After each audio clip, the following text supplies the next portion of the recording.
తెలంగాణలోని రిజర్వాయర్స్ ఇప్పుడు పొలిటికల్ వార్కు కేంద్రాలుగా మారుతున్నాయి.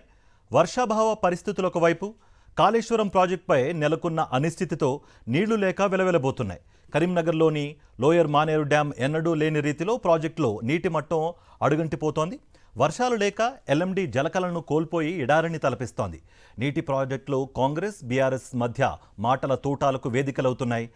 మరోవైపు నీళ్లన్నీ అడుగంటిపోవడంతో గతంలో రిజర్వాయర్ల నిర్మాణంలో ఊళ్ళు పొలాలు కోల్పోయిన వాళ్లు డ్యామ్స్ వద్దకు వెళ్లి గత జ్ఞాపకాలను నెమరవేసుకునే డార్క్ టూరిజం స్పాట్గా దర్శనమిస్తోంది. కరీంనగర్ రిజర్వాయర్ల పరిస్థితిపై సాక్షి టీవీ అందిస్తున్న ఈ గ్రౌండ్ రిపోర్ట్లో ఆ వివరాలు చూద్దాం. వాతావరణ శాఖ చెప్పినట్లుగానే కరువుకు కేర్ ఆఫ్ అడ్రస్లుగా రిజర్వాయర్స్ మారిపోతున్నాయి. 24 టీఎంసీల సామర్థ్యం ఉన్న లోయర్ మానేరు డ్యాంతో పాటు దీనిపైన 27 టీఎంసీల కెపాసిటీ ఉన్న మిడ్ మానేరుతో సహా ప్రస్తుతం ఉమ్మడి కరీంనగర్ జిల్లాలోని ప్రాజెక్టులన్నీ బోసిపోయి కనిపిస్తున్నాయి. కరీంనగర్లో ఎల్ఎండిలో నీటి నిల్వలెలా ఉన్నాయి? క్షేత్రస్థాయి పరిస్థితిని మా కరెస్పాండెంట్ రమణ అందిస్తారు.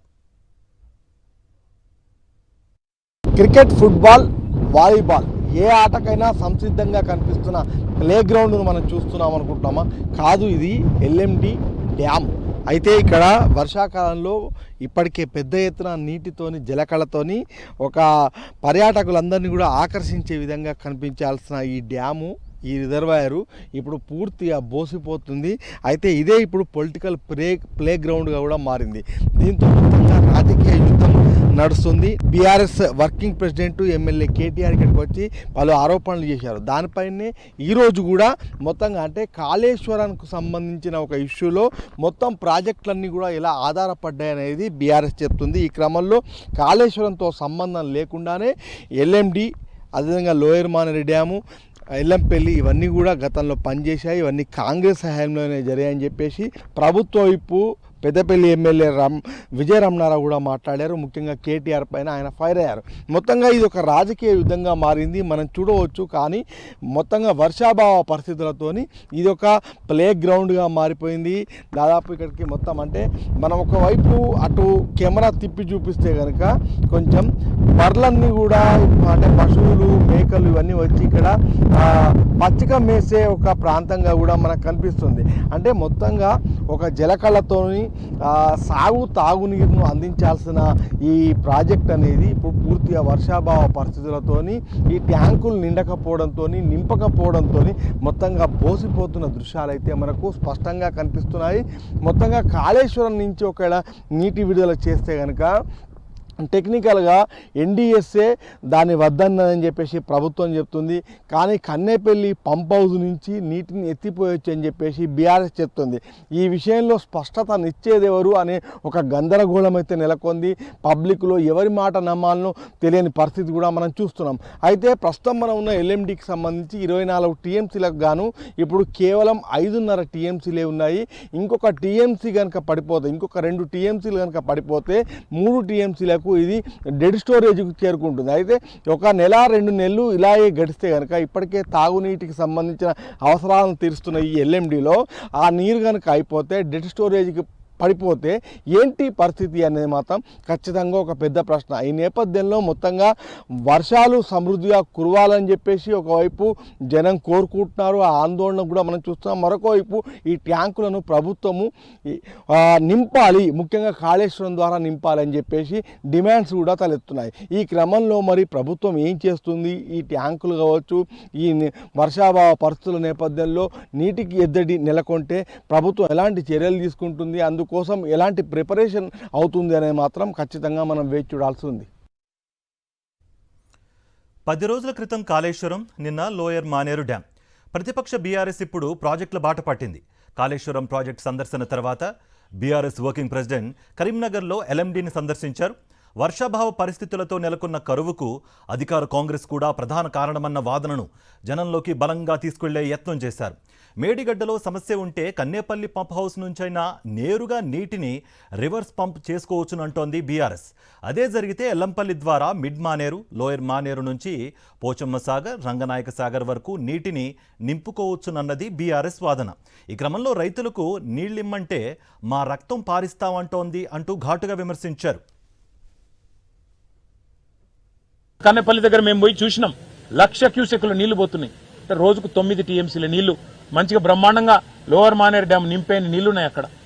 ఆ నీళ్లను నింపకుండా, నీళ్లను ఎత్తిపోయకుండా, పంపులు చాలు చేయకుండా తప్పించుకునే ప్రయత్నం చేస్తున్నది ప్రభుత్వం. అధికారులు చెప్తే అధికారులను చెర్లపల్లి జైలులేస్తా, వీళ్ళకి తెలివితేటలు ఎక్కువైనాయి, జైలులేస్తా. అట్లాగే వేరే పార్టీ నాయకులు మాట్లాడితే వీళ్ళు బీఆర్ఎస్తో కుమ్మక్కైనరు, వాళ్ళ మీద బండలేస్తావు. ఇక మూడోది, మమ్మల్ని పట్టుకొని, మా పార్టీ నాయకత్వాన్ని పట్టుకొని మా రక్తం అట తీసుకొని పంటల మీద జల్లితే పంటలు పండుతాయట. నీకు రక్తమే కావాలంటే రేవంత్ రెడ్డి గారు రేపు కరీంనగర్లో కూడా ఇక్కడ బ్లడ్ డొనేషన్ ఏర్పాటు చేస్తాం.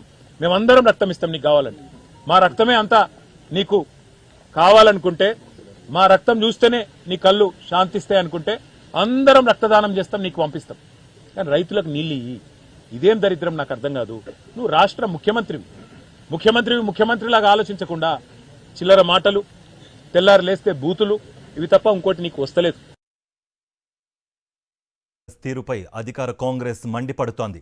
విప్ పెద్దపల్లి ఎమ్మెల్యే విజయ రమణారావు కూడా నేరుగా కేటీఆర్ని టార్గెట్ చేశారు. కాళేశ్వరం గురించి గొప్పలు చెప్పుకుంటున్న బీఆర్ఎస్ వాళ్ల హయాంలో నీటిని ఎత్తిపోసింది కేవలం 4 సార్లే అన్నారు. Yellampalli, mid Maneru, lower Maneru dams design చేసింది కాంగ్రెసేనని, అవే ఇప్పటికీ ఎప్పటికీ ఉపయోగపడుతున్నాయనంటూ కేటీఆర్పై ఆయన ఫైర్ అయ్యారు. కాళేశ్వరం ప్రాజెక్టులో భాగంగా ఉన్నటువంటి 3 ప్రాజెక్టుల గురించి మాట్లాడే నైతిక హక్కు మీకు లేదు. ఇవాళ కాంగ్రెస్ పార్టీ పేటెంట్ హక్కు ఉంది ఈ జిల్లా మీద, ఉమ్మడి జిల్లా మీద. ఈ జిల్లాలో ప్రాజెక్టులు కట్టిందండి కాంగ్రెస్ ప్రభుత్వం, అప్పటి కాంగ్రెస్ పార్టీ. పండిత్ జవహర్లాల్ నెహ్రూ నుంచి మొదలుకుంటే స్వర్గీయ రాజశేఖర రెడ్డి వరకు ఇవాళ అన్ని ప్రాజెక్టులు, ఎస్ఆర్ఎస్పీ కానీ, కడెం కానీ, తర్వాత ఎల్లంపల్లి కానీ, మిడ్మానేర్ కానీ, లోయర్ మానేర్ డ్యామ్ కానీ, ఇవన్నీ కట్టించి కాంగ్రెస్ ప్రభుత్వం. ఆనాడు పివి నరసింహరావు ప్రధానమంత్రిగా ఉన్నప్పుడు వరదకాలం శంకుస్థాపన చేశారు. రాజశేఖర గారు ముఖ్యమంత్రి అయిన తర్వాత వరదకాలం కంప్లీట్ చేశారు. మీకు మాట్లాడే నైతిక ఎక్కడుంది బీఆర్ఎస్ నాయకులకు? మీరు తలకాయ ఏడబెట్టుకుంటారు. మీరు ఇవాళ ఎట్లా కరువు వచ్చింది అని చెప్పి ఆ కరువును రాజకీయంగా వాడుకొని లబ్ధి పొందే ప్రయత్నం చేస్తూ ఉన్నారు. కరువును రాజకీయంగా వాడుకొని లబ్ధి పొందే ప్రయత్నం చేస్తూ ఉన్నారు. మీకు ఇది కరెక్ట్ కాదు. అడుగంటుతున్న నీటి ప్రాజెక్టులపై పార్టీల మధ్య వార్ కొనసాగుతుంటే మరోవైపు నిర్వాసితులు ఎల్ఎండికి క్యూ గడుతున్నారు. జూలై వచ్చేసరికి ఎల్ఎండితో పాటు మిడ్ మానేరు, ఎల్లంపల్లి ప్రాజెక్టులన్నీ జలకళ సంతరించుకుని పర్యాటకులతో కళకళలాడేవి.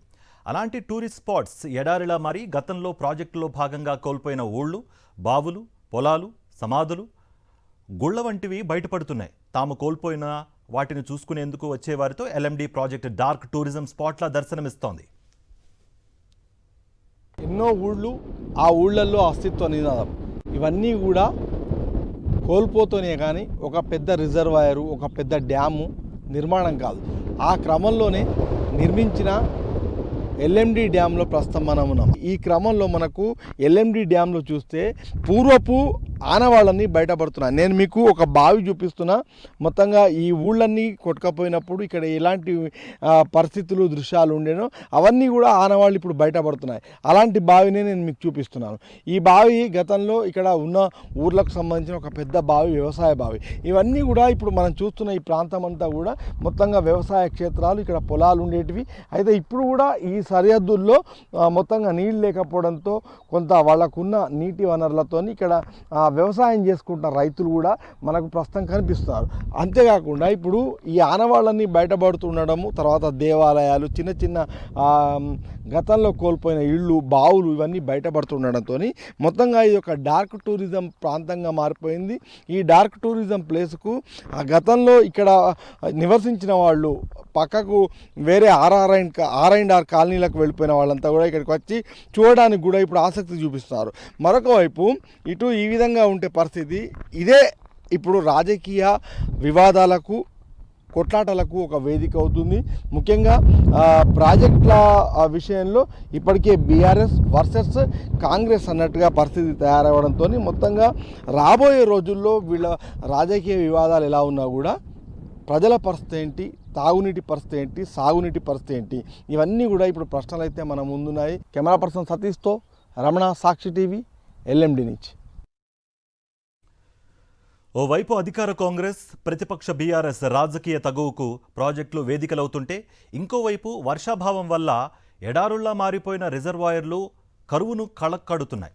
ఈ నేపథ్యంలో రాబోయే రోజుల్లో సాగునీటి కష్టాలను ఈ ప్రభుత్వం ఎలా ఎదుర్కొంటుందో అన్న ఉత్కంఠ నెలకొంది. మరిన్ని అప్డేట్స్ కోసం ఛానల్ను సబ్స్క్రైబ్ చేయండి. నోటిఫికేషన్స్ కోసం బెల్ ఐకాన్ పై క్లిక్ చేయండి.